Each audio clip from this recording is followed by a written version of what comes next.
Howie, thank you. Let's get reaction to Comey's prepared testimony, a preview of tomorrow's hearing, and a look back at today's hearing. Senator James Lankford of Oklahoma is a member of the Senate Intelligence Committee. He was there today. He joins us tonight. Senator, thanks for being here. Glad to be with you. You've read the testimony, I'm sure. Your take initially of this? Yeah, I was actually very pleased to how frank Jim Comey is in a day and age where you often get, we'll think about this, I'll give you it at another moment, another time.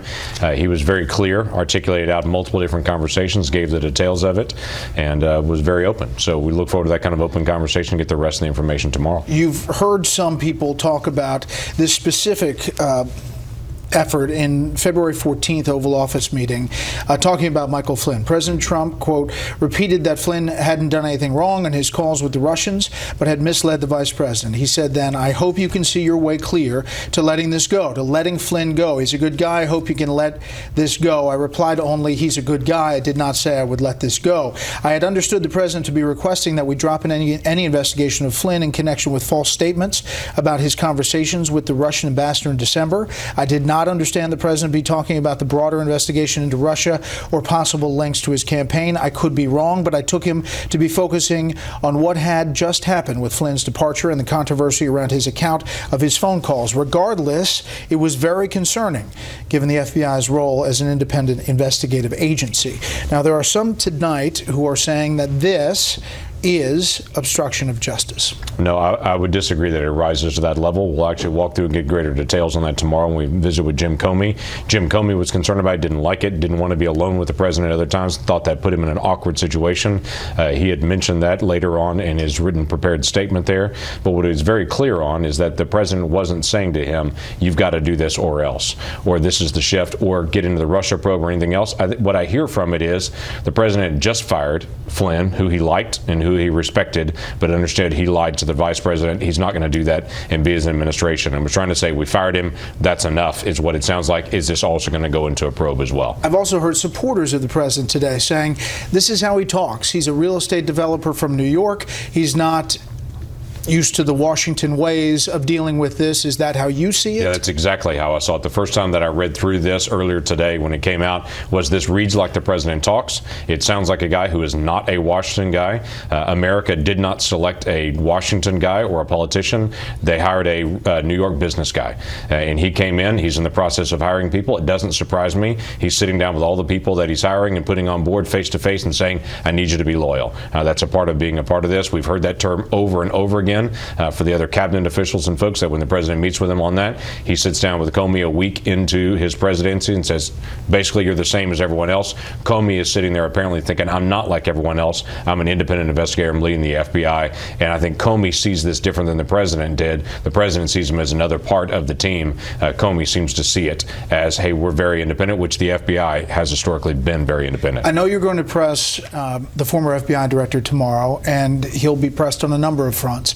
But his explanation in this prepared testimony about why he doesn't tell the FBI investigators about this concern and others up the chain of command. Do you buy that? I do. It seems that Comey's explanation was I wasn't taking this up to the chain of command initially because he didn't see this as anything off.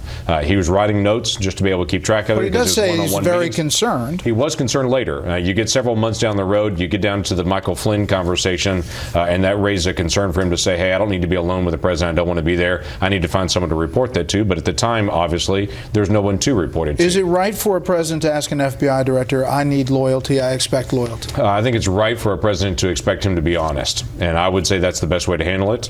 With this president and his background and his business dealings and the way that he normally handles everyone else, I'd give him the benefit of the doubt in the first month. And in that case, in the first week, he's in the office to be able to learn his way through the process. But what I didn't see is him being pressured by anyone else. And Jim Comey doesn't articulate anyone else pressuring him. I want to talk about today's hearing and play just some of the exchanges there on that hearing today. I have never been directed to do anything I believe to be illegal, immoral, unethical, or inappropriate. I do not recall ever feeling pressured to do so. I have never felt pressure to intervene or interfere in any way and shaping intelligence in a political way or in relationship to an ongoing investigation. There was a chance here lay to rest some of these press reports. But at some point, these facts have to come out. With all due respect to my colleague from Virginia, I think you have cleared up substantially your direct testimony that you have never been pressured by anyone, including the President of the United States, to do something illegal, immoral, or anything else. Thank you for that. Not surprisingly, how you looked at that depended on which side of the aisle you sat on. You heard Senator Risch there saying they did answer your question. Right. But the Democrats and others commentating on this say, why couldn't they answer the direct question? Yes or no, it did or didn't happen. So the Democrats on the panel want to get into specific conversations and say, what did the president say? What did you say? And get into that specifics. They didn't want to get into the specifics at all, saying we're not going to talk about specific conversations we've had with the president. We will only tell you that in a general sense and a flat out statement, we've never been pressured, never felt pressured, never been asked to do anything that was inconsistent morally, legally, whatever it may be. They were very clear on a very broad spectrum saying that's never happened, but I will not talk about individual conversations I've had with the president. Democrats hated that. Republicans looked at that and said, okay, that's good to know. Or at least an open testimony. Right. We don't know if they wouldn't closed. Finally, and before I let you go, you just got back from Syria and Iraq. Right. We have a couple pictures of you touring. Briefly, your assessment of how the fight against ISIS is going there. What's pretty remarkable about in Iraq and in Syria is the Iraqis are fighting in Mosul. We're advising in the back lines, but the Iraqis are fighting in Iraq. The Syrians are fighting in Syria. That's the clearest message that you can see what's actually happening on the ground there, and real progress has been made. ISIS only has control of really 3 areas, smaller regions in the far western side of Iraq, including the very center of Mosul, Sinjar Valley in the southwest, and in Syria, it's really only the Euphrates Valley is all they've got left. So the noose really is being circled around them, and the Iraqis and the Syrians are taking the fight directly to the ISIS. Senator, we appreciate your time. We look forward, obviously, to covering the hearing tomorrow. Yeah, look forward to it as well.